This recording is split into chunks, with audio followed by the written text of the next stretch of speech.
आप देख रहे हैं मंत्र भारत न्यूज चैनल। मैं हूं कविता। तो होंगे दंगे।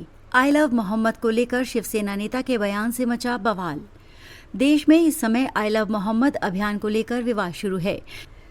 इसे लेकर शिवसेना प्रवक्ता संजय निरुपम ने चिंता व्यक्त की और कहा कि यदि समय रहते स्थिति को नियंत्रित नहीं किया गया तो देश में सामाजिक तनाव और दंगों की आशंका बढ़ सकती है।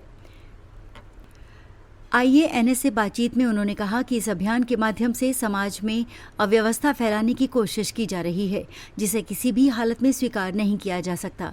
उनका मानना है कि कुछ मुस्लिम युवाओं को इस अभियान के जरिए भड़काने का प्रयास किया जा रहा है, इसलिए इसे तुरंत रोका जाना चाहिए।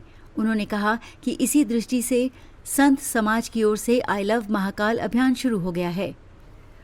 इसे नजरअंदाज नहीं किया जा सकता। संजय निरुपम ने जोर देकर कहा कि भारत एक सनातनी देश है जिसमें बड़ी संख्या में हिंदू समुदाय के लोग रहते हैं।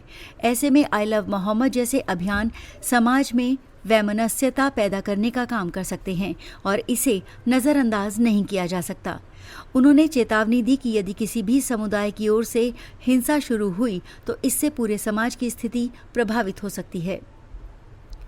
अमेरिकी राष्ट्रपति की टैरिफ नीति की आलोचना की। इसके अतिरिक्त उन्होंने अमेरिकी राष्ट्रपति डोनाल्ड ट्रंप द्वारा भारत पर 50% टैरिफ लगाए जाने की निंदा की। उनका कहना था कि ये कदम केवल भारत को प्रभावित नहीं करेगा बल्कि अमेरिकी उपभोक्ताओं पर भी असर डालेगा, क्योंकि भारत अमेरिका को कई आवश्यक वस्तुएं निर्यात करता है। संजय निरुपम ने महिलाओं के सशक्तिकरण पर भी जोर दिया और कहा कि समग्र विकास के लिए महिलाओं के विकास पर ध्यान देना आवश्यक है। उन्होंने उदाहरण देते हुए बताया कि महाराष्ट्र में चुनाव के समय महिलाओं के खातों में डायरेक्ट कैश ट्रांसफर किए गए थे।